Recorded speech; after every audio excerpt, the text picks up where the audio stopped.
The Deputy Education Minister Samuel Okudzeto-Ablakwa has been retained as a National Democratic Congress NDC parliamentary candidate for North Tongo constituency. He polled 9,855 votes, representing 84.45% of the total votes cast. Samuel Okudzeto-Ablakwa has been speaking to Joy News on what worked for him in the primaries. So I think it's a vote for progress and development. I think that is really what did the trick. If you look at the ICT center, for example, we have built over the last 3 years 4 major ICT centers in Aveyime, Bato, Mafa, and in Japan. If you look at the road sector, we've done 4 major roads: the Japan Fujoku Road, the Mafa Degoma Road, the Bato Duversugakopa Road, and the Podoi Abutia whole road is under construction. There are plans also for the Aveyime Sichoi Road and the Japan Oluwadidoma Road, which the President talked about last Saturday when he commissioned the Adome Bridge. In terms of electrification as well, we've connected 180 communities to the national grid and distributed 10,500 meters. So I think that is a vote for development, for progress. We've done so much over the last 3 years, and the vote shows that they really appreciate the hard work, the dedication, the humility, and the sense of urgency and purpose I have attached to my job as MP for North Tongo.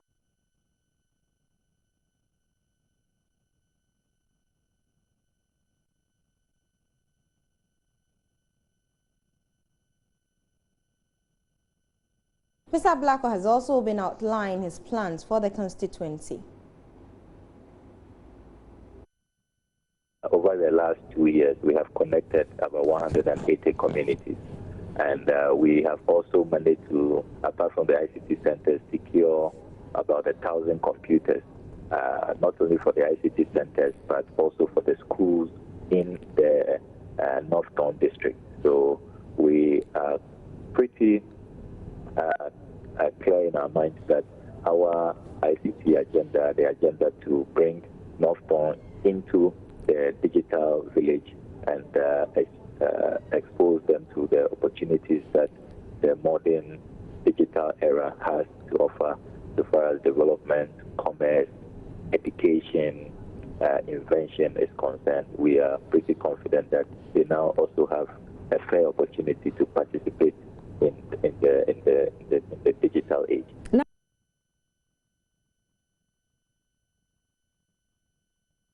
We'll be back to politics, but let's move away to health now. And the Kolebu Teaching Hospital has been holding a news conference to address recent staff agitations and calls for resignation of the Chief Executive Officer. The senior staff and the nurses in the past few weeks have been alleging that Dr. Bako is not living up to expectation. Let's speak to the hospital's Public Relations Officer, Mustafa Salifu. Good afternoon, Mustafa. Hello, good afternoon, and good afternoon to your viewers.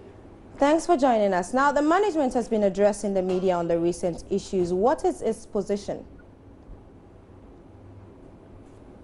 Yeah, our position is that the hospital is well. The hospital was facing some challenges last year. There were agitations that led to the removal of the CEO and the board. And the hospital, the new board and CEO were appointed by His Excellency the President. And they have come in to actually help the hospital come out of the doldrums. You know, before they came in, the hospital were owing in excess of 6 million. They were owing suppliers in excess of 6 million. Now that amount has been reduced by about 86%. Now the total outlay is just a little over 800,000 Ghana cedis that we owe suppliers. You know, there have been some other ongoing projects in the hospital to help us address each problems that we are confronting in terms of the clinical care.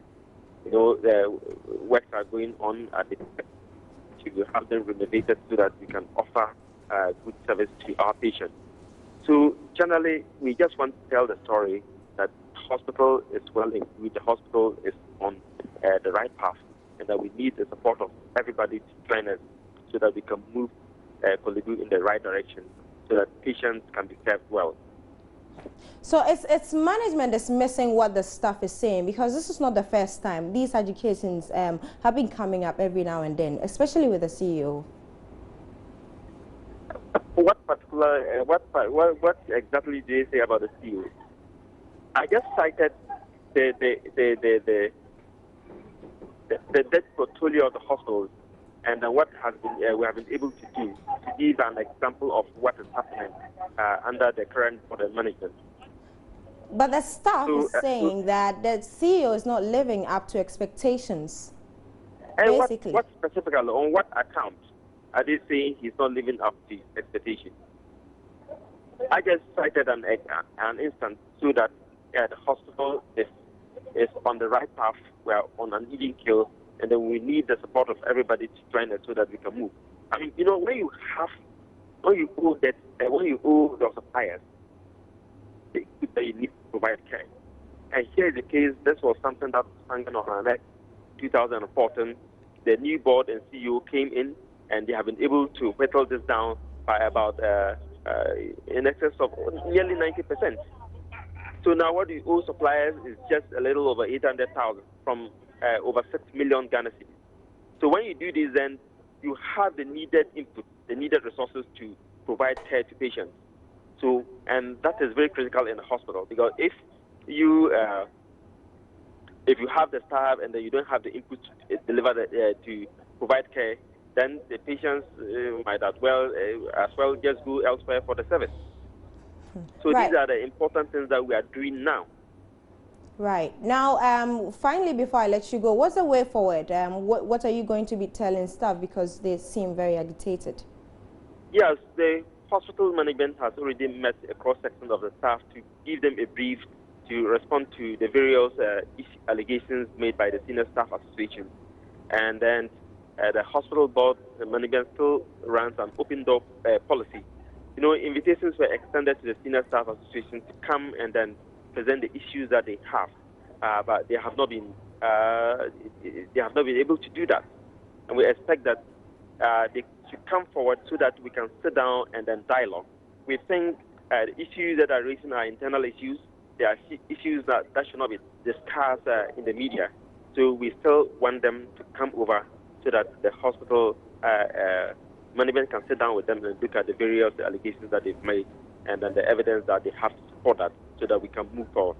All right, many thanks for your time. Mustafa Salifu is the Public Relations Officer of the Kolebu Teaching Hospital. Away from Health, and Accra Human Rights Court has dismissed an injunction application against the NDC seeking to stop the party from holding its primaries in the Ketu South constituency. The election was postponed after a candidate, Jim Motei, sued the party claiming he had been disqualified unfairly. But the court says continually granting the injunction would cause the party too much inconvenience. The party has meanwhile indicated plans to hold the primaries in the next 2 days, which would see two others battling the incumbent MP Fifi Kwete for the seat. More on politics. The opposition New Patriotic Party (NPP) has released its 2016 campaign structure as it eyes a return to power. The National Campaign Coordinating Committee will be the main body responsible for directing the 2016 campaign of the NPP. A statement from the party said it will be chaired by the presidential candidate, with the vice presidential candidate as vice chair. Speaking to Joy News on the composition of the team, political scientist Dr. Edward Brenya says the team can bring its differences to bear and make great impact in the 2016 elections. Okay, I've heard people calling that, saying that people like Comrade Japan should have been added. I think that is absolutely wrong. If Comrade could not, it wasn't trusted to be able to run the team as a member of the executive, I don't think that it would have meant any different if Kamana was added as someone outside the executive. In any case, would have exposed the hypocrisy of those that brought those charges upon them. What I said, I'm going to reiterate, is that the current team is okay, but the important thing is that they allow work. President Kufuor touched on a lot of serious issues tonight. He, for the first time, admitted to the fact that all is not well with the party. There is a lot of suspicion. And based on those suspicions, people are being asked to leave the party. I think those are the things that executives need to pay key attention to. I'm sure that they allow the team, saying some and others are not trusted to be able to do that right now. That this team that seems to be somehow neutral, that they allow them to make the cracks that have been created, and then the team they support, either support, so that they can bring MPP together as a party. The MPP has a great chance of sort of mending the cracks in the party. Why do I say this? I say this because if you look at the allegations that were brought around in terms of putting people in an alleged camp, what are you talking about, the Alan camp, Nana camp?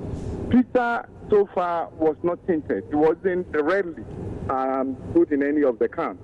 And he himself conducted himself so far by not directly attacking any of the members from the camp. And I think that sort of gives him the leverage to be able to reach out to people.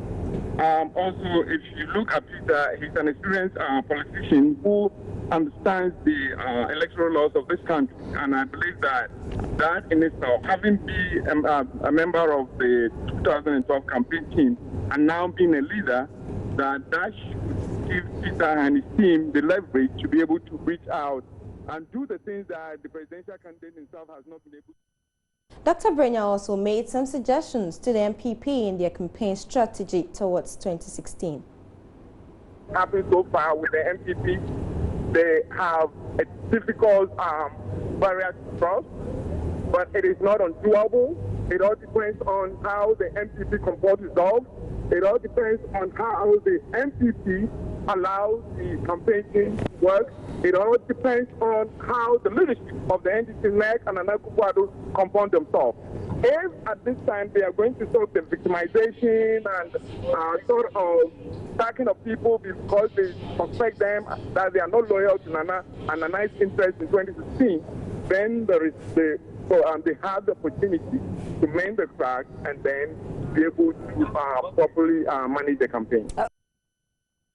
Government has, in a strongly worded statement signed by Communications Minister Dr. Omane Boamah, advised the 2016 flag bearer of the opposition New Patriotic Party (NPP) to stop embarrassing himself from repeatedly churning out false information about government's infrastructure projects. Government's latest reaction follows some utterances and claims made by Nana Akufo-Addo and his running mate Dr. Mahmoud Bawumia at the party's 15th Extraordinary National Delegates Conference, which took place over the weekend in the Pno-Hafo regional capital in Sunyani.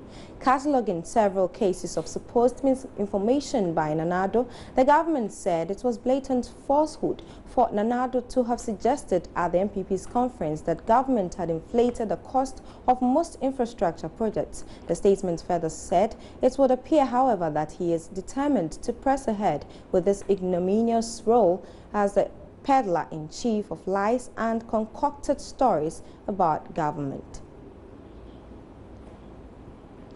To health again, Minister of Health Alex Segrefia has been touring some health facilities in the capital, and Joy News' Latif Idris is with the team. Hello, Latif.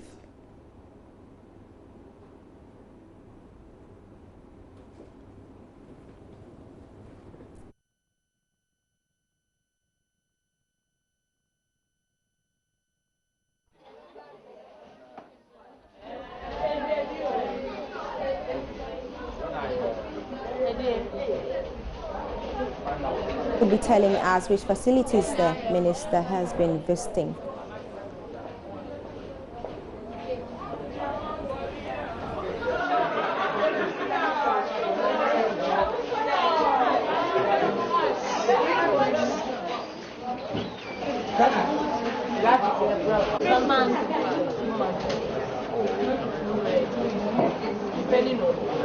And are you happy with the service level? Yeah. Have you been here before? Yeah. Okay, go ahead. I'm answering your question. Madam, I'm sorry to disturb you. I just wanted to have a quick look around, especially the maternal section. Not for you. Well, we'll try to get Latif to explain to us what exactly the minister is doing, but we'll take a short break now. When we come back, we have more for you. Don't go away.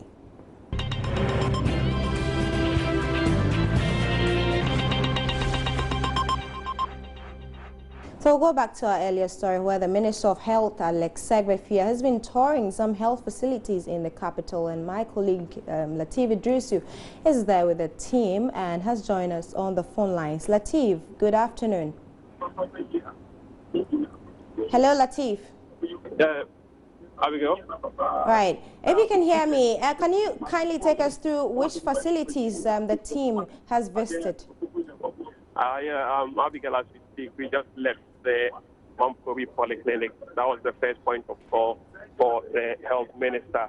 Now he's doing this to have a first-hand information on the operations of these facilities. At Mamprobi Polyclinic, we had the principal nursing officer putting before the minister some of the challenges the hospital face. Now, according to one of the administrators, the clinic by itself is putting up a theater using internally generated funds. And as we speak, the project has come to a halt because they do not have enough funds to finance the project. So she appealed to the minister to come in and help them complete the facility. One issue that came up also has to do with delivery beds. She also mentioned that they do not have enough of that, and if the minister can help them with it, they will be grateful. Now, from the Mamprobi Polyclinic, the next point of call is the Children's Hospital, where we are heading now as I speak to Abigail. Right. So, Latif, what has the minister been saying? The facilities or managers of these facilities have been telling him their challenges. Has he been making any remarks on those challenges? Yeah, positive one, if you like, because this trip by the minister, I'm told, is not planned. Like the people, at these facilities were not informed that the minister will be coming. So even putting before him these challenges they face isn't something they plan. So the minister, in his own wisdom, also, gave them assurance that, okay, once they've put in the challenges before him, he's also going to do what he can to, as a matter of urgency, help, save the situation at these hospitals.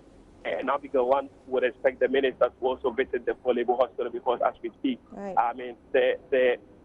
Ghana Premier Hospital is not stable as we speak, where the challenges as far as administration is concerned. Right. But I do not know if the minister, as part of his work and visit, has Polebo as part of the facilities he will be visiting today, Abigail. Okay, thank you very much, Latif. I believe you'll be bringing us all the details in our subsequent bulletins. And away from that, police in the Greater Accra region say they are deploying more personnel to new developing areas in efforts to curb crime in the capital city. The comment follows many armed robbery attacks in areas like Amanfro and Klagon, all on the outskirts of Accra. In an interview with Joy News, the Accra Region Police Commander, COP Dr. George Dampare, said the police are also collaborating with government to build structures in such communities.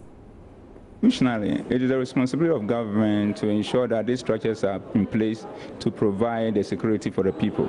So anything that any community will do is just complementing government effort. And much as government is doing its best in getting this done, it will not be out of place if any community come on board to do that in support of government. But it will not be a mandatory thing for a community just to do it in place of what government is supposed to do. And I know government is on it and they are doing their best, but any community who wants to support us and complementing government effort, that community is welcome. Because like we said, it takes two to build the necessary structures for security. And if government is doing it best, the police is also putting it best, and the community feel that maybe there is a gap that they want to support government on, they are most welcome, but it is not a mandatory thing to do. One challenge that has come up is unavailability of police officers in new developing areas. Is there any special plan for such areas? For instance, you can talk about Manfro. I'm sure you heard so much about it, Klagon, and a few of these developing areas. What is the plan? Yeah. The important thing is that we are strategizing. And you know that when the amount from issues happen, there were lots of attention that we put there. We put tents, we have gotten them vehicles, we have put personnel out there. And all these other areas, we are looking at it and getting as many people to those areas as possible. Because the important point is this: we are in here to fight crime. So if we are doing it, we have to do them dynamically by making sure that where there is no problem, we can probably scale down the resources that we have and move them to the emerging places where there are problems. And this is exactly what we are going to do. So the issue of insufficiency of personnel, I want to assure you that there will be nowhere that you get the full complement of all the resources that you need to work. But that's why we are managers. You look at the resources that you have and set your priorities right and bring peace and security to the environment. The place they need them, you shift the resources there. Where you think that the issues are down and you don't need that much of resources, you scale down. And this is exactly what we are going to do. Whilst we wait for opportunity for more resources to be. Finally, from me, what is being done to increase the response of the police to calls, desperate calls from residents, especially to areas that are difficult to reach? The important thing is that our lines are still there. The 18555 are still there. It's still there. And the 191 is also still there. And what we have been doing is that we all, including myself, are taking active part in the whole process by engaging even the callers and calming them down and giving them assurance that police is coming. Let's go to Parliament, where Parliament has approved Electoral Commission budgets below how much is required to organize the 2016 elections. Let's go live to Parliament to our correspondent, Elton Broby.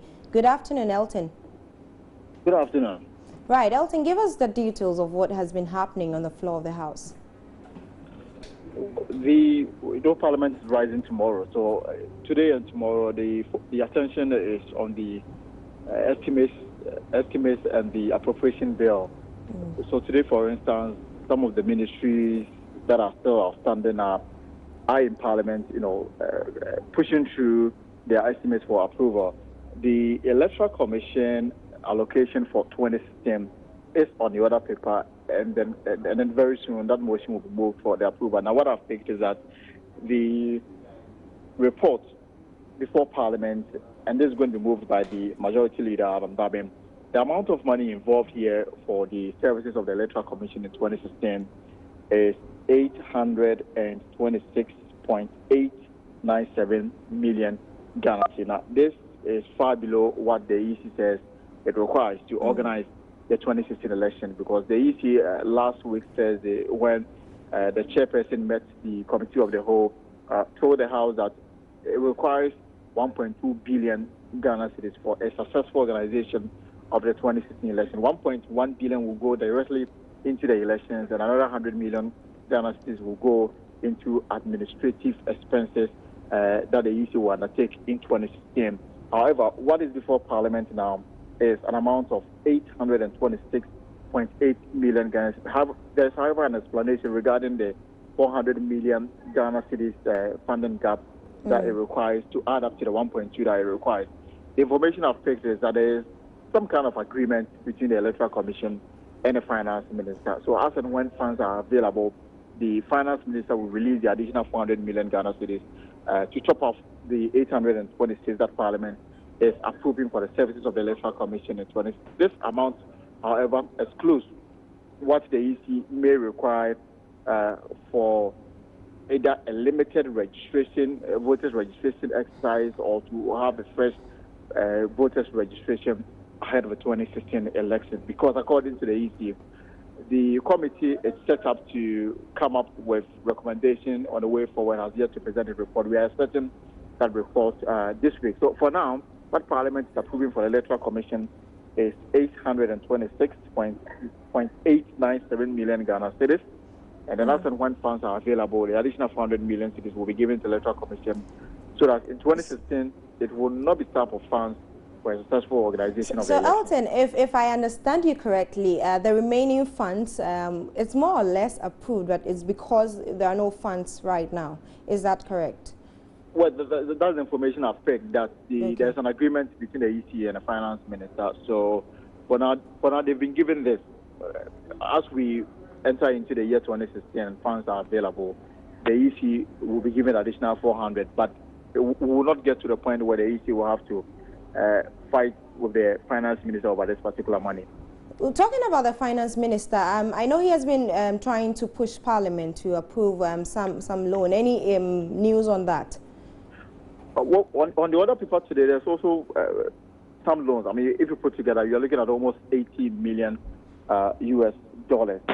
And this is between government of Ghana and several financial institutions and other organizations, all for the procurement of what is described as smart prepaid meters and accessories for the electricity company of Ghana.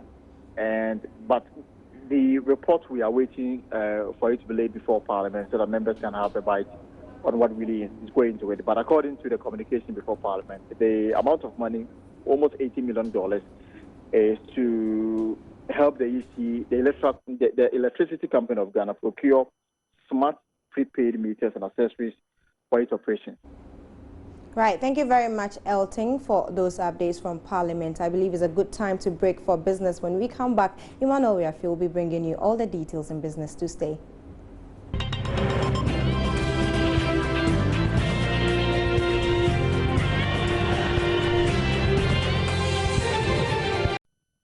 It's now time for business, and my colleague Emmanuel has joined me. Yes, you got it right.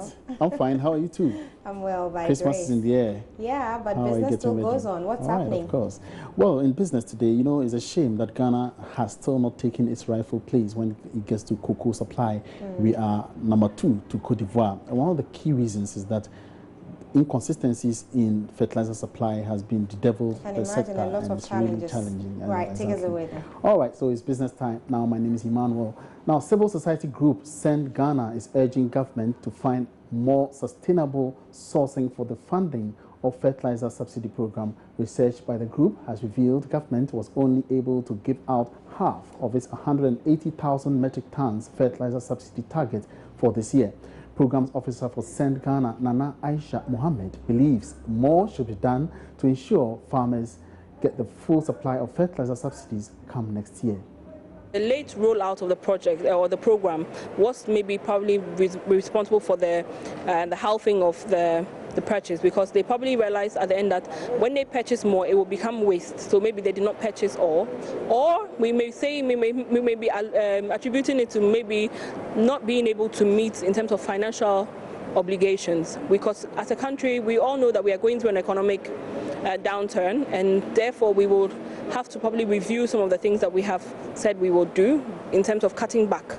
So maybe that may be reasons why we were not able to meet the full 180 metric tons of fertilizer. So going into next year, I think we, as a recommendation, we already told government, we have already as civil society recommended to governments to find a sustainable source of funding for the fertilizer subsidy program, and we are happy to say a sustainable source in terms of a reliable amount of money which will be assured every year for the payment of the fertilizer subsidy. And we are happy to say that government has done that in the 2016 budget and has been able to tie the fertilizer subsidy program to the annual budget funding amount allocation to agriculture. That was Program Officer for Send Ghana, Nana Aisha Mohammed. In another development, farmers in the country are urging government to grant them their fertilizer subsidies for the April-May period and not late July as happened this year. The farmers say the delays in the supply subsidies affect their ability to utilize fertilizers to the utmost. President of the Peasant Farmers Association of Ghana, Abdul Rahman Mohammed, tells Joy Business productivity in the coming year would improve if the needed subsidies are granted on time. We got the fertilizer very, very late, when farmers have already made their aim to look for other alternatives to be able to, to fertilize their fields. When later on the fertilizer came in, which was very late. So that was late July that the fertilizer arrived. And automatically the fertilizer is supposed to be May, June. Those are the times that the farmers actually need the fertilizer to apply. I'm talking about the 3 northern regions. Our season starts in April, May, and then we apply fertilizer in May, June. but the fertilizer came late July, which was it came at a wrong time, which does not help the farmer. One, it does not help the farmer to plan himself, because if you are assuming you are doing 5 acres, and at the end of the day you can't get the fertilizer at the right time, you have to reduce, which goes a long way to reduce your production. Now in other news, beneficiaries of the Livelihood Empowerment Against Poverty program LEAP in 185 districts in the country will now receive their monies on time on their e-switch cards. This represents the increase from the initial 13 districts following an agreement between the Ministry of Gender, Children and Social Protection and the Ghana Interbank Payment and Settlement Systems GIPS. The payment on the e-switch system is to ensure that only the rightful beneficiaries receive the monies, whilst helping with reconciliation of payments, transparency and the flexibility for beneficiaries to save part of their monies on the card. The LEAP program currently has about 144,000 beneficiaries, and this number is expected to be increased by 50,000 in January next year. And that does it for Joy Business this afternoon. Thanks for your company and keep watching the news.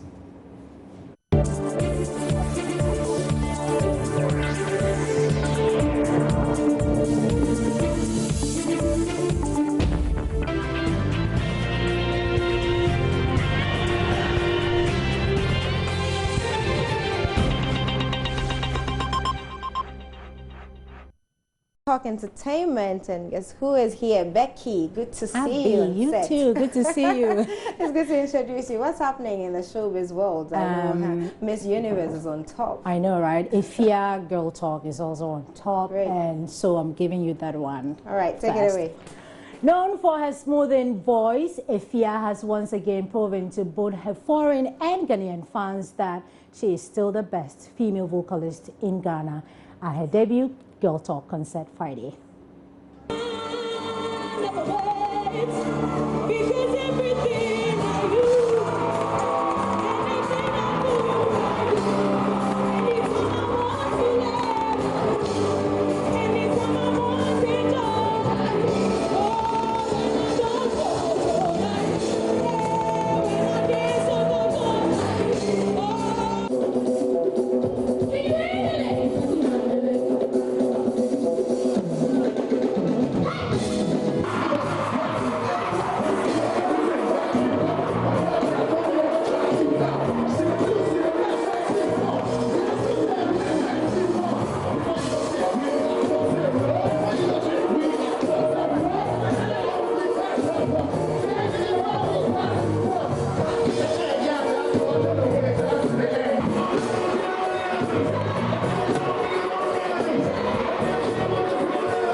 The Girl Talk concert was, as usual, characterized by lots of amazing performances from seasoned musicians from Ghana.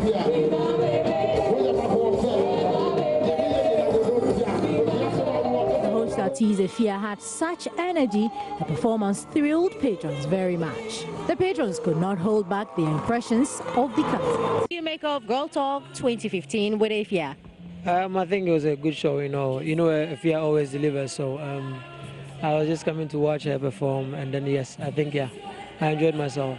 Backstage though. I think the show was awesome. I learned a lot. Trust me, as a performer, I mean, seeing all those things on stage, the lights, the band, how they put their harmonies together, the structure of the performance, it was awesome. Trust me, anyone who was here tonight would testify that it was an amazing show, and I'm glad I came. Yeah, Ifya killed it. Yeah, she's the queen. She's the best. It's not even me saying it. I think the world is saying it. She's the best when it comes to, doing music and the passion that she has for it. And I think I have the same thing. That's the place we connect, because if the passion is there and it's 100 and we are in the studio, you can imagine the magic. So that is what attracts me to her in a way, her passion for music. Because she's just, she's perfect to me. Yeah, when it comes to music. Yeah. Organizer of the annual Girl Talk concert, Kiki Bansi, who compared this year's show to the previous ones, expressed his satisfaction. Well, I think I believe it was a good show. The transition continues. It's been better year by year. This is the fifth one. First one was better than the second one, third one was better than the second, so on and so forth. And this is the fifth one, and it's been better than all the four that we've seen. So I'm glad. Looking forward to next year. Yeah, I was coming to. Everybody's looking forward to next year. What we saw this evening was fantastic. The tickets that we had, the wristwatch tickets. What should we expect next year? I know it's too soon to ask, but you should know. Well, next year, what you should expect is that we'll put our heads together again as a team and raise the bar one more time. So yes.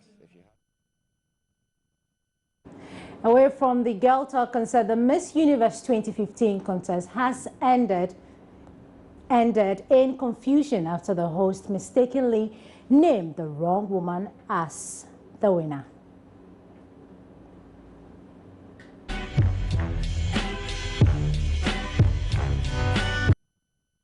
Our headline stories: the saga on the Metro Mass buses rebranding and other single source and procurement of contracts continue to dominate the headlines. A procurement expert, Colin Sajiman, has been explaining to Joy News the contracts that are sole sourced must go through rigorous tests.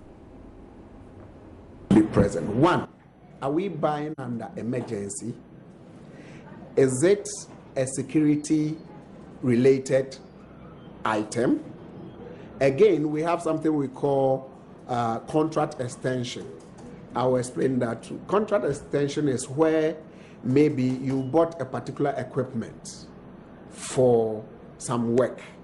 Then, at the point of installation, you saw that you may need one or two additional parts to add up to conclude it.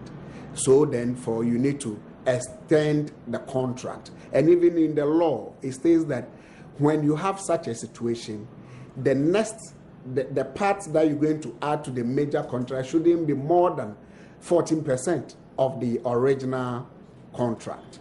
So if it is contract extension, yes, you can do single source.